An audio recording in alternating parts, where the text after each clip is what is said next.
اس کا تو کام ہی یہی ہے, تو ان بات اس کو بنیاد بنایا جائے نا کہ اس کا تو کام ہی یہی ہے, تو ان کاموں کو کورٹ میں ہائی لائٹ کیا جائے, ان کاموں پہ ایف آئی آر کٹوائی جائے کہ 20 چیزیں اس کی سامنے لائی جائیں کہ دیکھیں اس نے فلاں موقع پہ یہ کہا, فلاں موقع پہ یہ کہا, فلاں موقع پہ یہ کہا, فلاں موقع پہ یہ کہا, جس سے مسلمانوں کے جذبات مشتعل ہوتے ہیں. تو اس پہ ہمیں کوئی اعتراض نہیں ہے, لیکن 295C کی جو ہم نے وہ پڑھی ہے, اس پہ جو ایف آئی آر کٹی ہے, وہ ایف آئی آر میں یہ الفاظ ہیں کہ اس نے عیسائیوں کے بارے میں کہا کہ عیسائی ہمارے پیغمبر صلی اللہ علیہ وسلم کو ایسے ایسے الفاظ کہتے ہیں. اب یہ تو آپ خود بتائیں نا کہ اگر اس بیس پہ 295C ہوتی ہے, کل کوئی اور منظور منگل صاحب پہ, مولانا منظور منگل صاحب پہ کر دے گا, کل کوئی اور ہم پہ کر دے گا, کل کوئی اور کسی اور پہ کر دے گا, تو اس سے تو 295C کھلواڑ بن جائے گا اور کچھ بھی نہیں ہے. تو میرا خیال ہے کوئی بھی ذی ہوش میری اس بات کا انکار نہیں کرے گا. باقی میں اپنی بات دوبارہ ریپیٹ کرتا ہوں کہ میں تو جیلم گیا تھا انجینئر کو لگام دینے کے لیے, تو میں کیسے اس کی آرا سے متفق ہو سکتا ہوں, اور میں نے تو اس کے بارے میں یہ الفاظ کہے ہیں بیان میں کہ اس کو منہ کی بواسیر ہے, یہ کسی بھی وقت کچھ بھی منہ سے بول سکتا ہے, اس کو لگام دینے کی ضرورت ہے. تو میرا حکومت سے مطالبہ ہے, یعنی میری رائے یہ ہے کہ اگر میرا پیغام حکومت تک پہنچے تو اس کو تن کے رکھنا چاہیے, اور اس نے جو مذہبی منافرت پھیلائی ہے اور ہر طبقے کے افراد کو اس نے جو مشتعل کیا ہے اس اشتعال انگیزی اور اس مذہبی منافرت پر, اور یہ اس میں لیبل لے گا ہے توحید اور بدعت کا خاتمہ, لیبل بڑا اچھا لگایا ہے اس نے.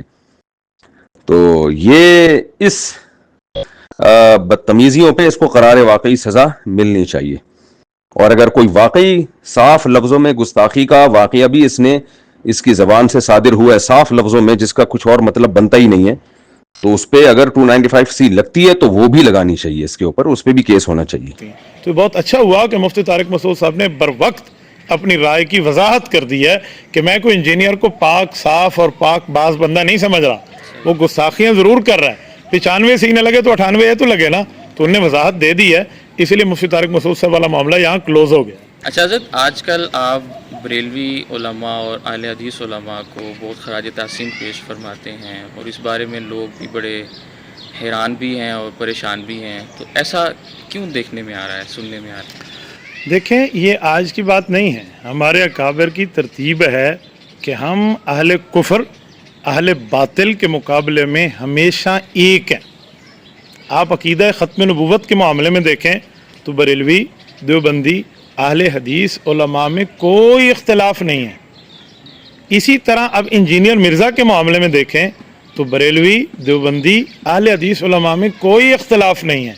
ہم وہاں بھی ایک, ہم یہاں بھی ایک. گھر کے معاملات ہیں, آپس کے معاملات ہیں, وہ اختلاف چلتے رہیں گے, وہ گھر میں بیٹھ کے حل ہوں گے.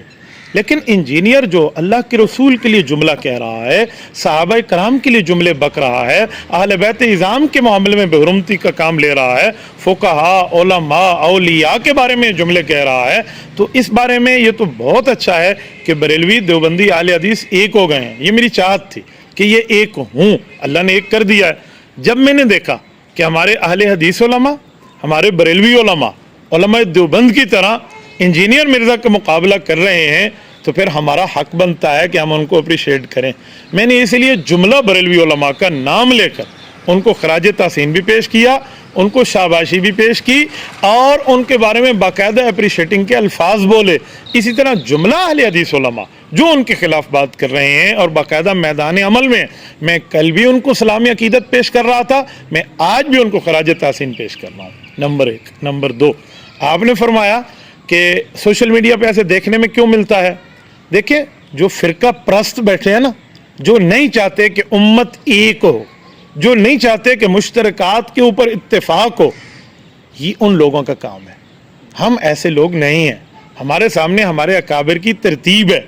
دیکھیں, حضرت شیخ الہند رحمۃ اللہ علیہ باقاعدہ مسالک کے معاملات پہ دلائل بھی لکھتے ہیں, اور انگریز کے مقابلے میں ان سب کی قیادت بھی فرماتے ہیں. تو حضرت شیخ الہند کا نظریہ کہاں جائے گا؟